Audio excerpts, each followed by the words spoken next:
This guy is well known as the Facebook rapist. He's done so many cool things on Facebook, such as messaging teenage girls promising them modeling jobs, and whenever they meet, he would rape them and went on taking their belongings.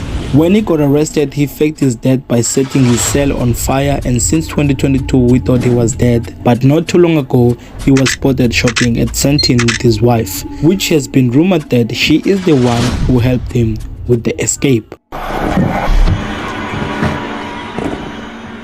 Thabo Bester, well known as a Facebook rapist. He will message young girls promising them lucrative modeling jobs, and when they meet, he will rape them. He had so many Facebook accounts like Thomas Bester, Tom Bester, Thabo Tom Bester, Tom Kelly, Thomas Kelly Bester, and many more. Some in their late teens and early 20s. All of these beautiful young women from Durban, Johannesburg, Cape Town who had modeling aspirations were his prime target. When these girls tried to report him to the police, they wouldn't succeed. This guy had so many random Facebook profiles, which made it harder to track him down. He knew what he was doing. There is really nothing about his family or friends. It's just him and his wife, which is one of the famous doctors in South Africa, and her name is Nandipha. There is no proof about their marriage or when did they get married. There has been some rumors that she is the one who helped him with an escape, as they were spotted shopping together in Sentin.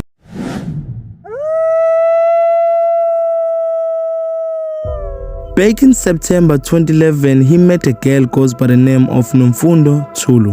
Bester ended up stepping Nomfundo in the chest several times over the phone and laptop.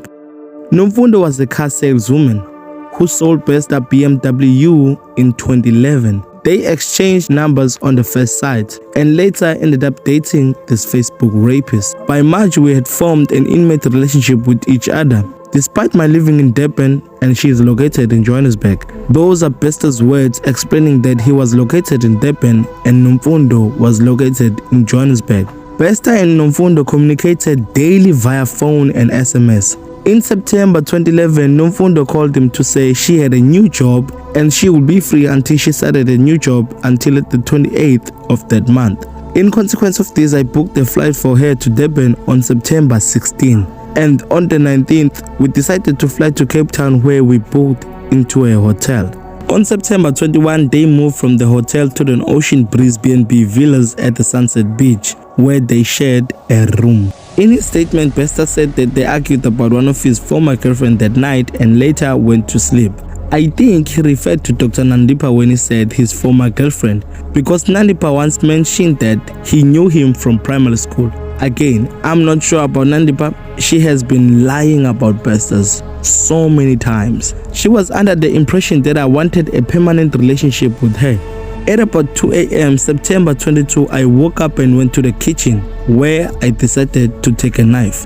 However, when I returned, she was also awake. She saw me approaching her with the knife and we became involved to a struggle for controlling the possession of the knife. They fought for the knife, which ended up Nomfundo being stabbed in the chest. I was aware at the time that a stabbed wound with the knife could cause her death. But nonetheless, I continued to struggle with her in order to retain the possession of the knife, and ultimately I stabbed her. Straight after I stabbed her, I noticed that she was bleeding profusely and lying face down on the bed. I then tied her hands behind her back and then asked for the password to her computer. But at this stage of the time, she did not respond. At about 7 a.m. September 22, I took a deceased laptop and cell phone and asked the guest house owner for a lift in the central Cape Town, whereafter I flew back to Durban. Bester admitted telling the owner of the guest house that Nomfundo was sleeping and should not be woken up until after 2 p.m. By 9 p.m. that day, the guest house became concerned that she had not heard from Nomfundo and decided to unlock the door to her room, which is when they discovered her blooded body. Bester also mentioned that it wasn't his intention to kill this woman, which was stupid because he literally said he stabbed her multiple times and he wouldn't took a knife at the first place. Thabo Bester was locked up and charged 50 years in jail, which is when things tend to be more shocking.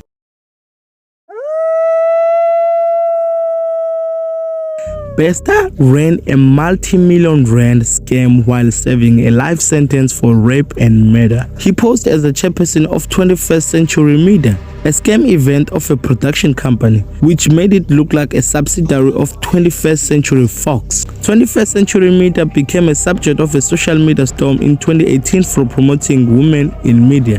There are pictures and video footage of a glitzy launch of 21st Century Media in 2018, held at Hilton Hotel in Sandton. The event was attended by the members of Johannesburg High Society, including celebrities such as Amanda Du and Yvonne Chaka Chaka. Attendees were told that the chairperson of the company, Thabo Bester, would video call in from New York.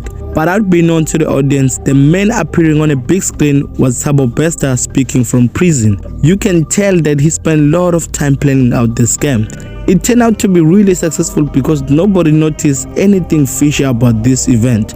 No police were called and a lot of people fell for it. May 2022, Bester's cell was set on fire, and sadly he didn't survive. His customary law wife, celebrity Dr. Nandipha, claimed the body from the mortuary shortly after the fire. She came with a woman that was acting to be Bester's mother, but after that, police confiscated the body for further investigation. In May 2022, the DCS confirmed that Bester was found dead in his cell at the Mangaung Correction Center.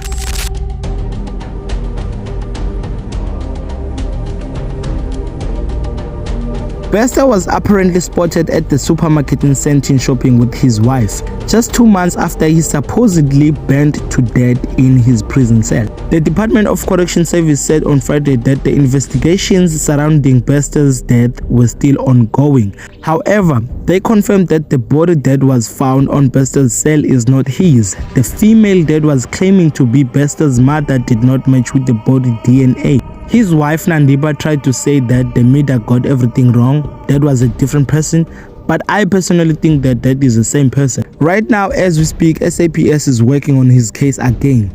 They are looking for him right and center. And he might serve about 40 years in prison on top of the years that he was supposed to serve. This is why also people said that Bester's wife, she might be linked with Bester's crimes. Whoever knows anything about him should contact the police and will be rewarded 10,000 rand. Make sure that you comment the thought about Bester's story. Me personally, I think it deserves Netflix show because it's a lot going on. And also I heard that there are some people that are looking for him so that they can kill him first because they are scared that he will snitch them out. Bester is nowhere to be found. He's still running, he's still hiding, and his wife lost her job for 2 years. She got suspended for 2 years. Hey man, if you're still watching at this moment, thank you so much. You are the real one. Make sure that you consider subscribing, and if you did, thank you so much. That's really helping the channel to grow.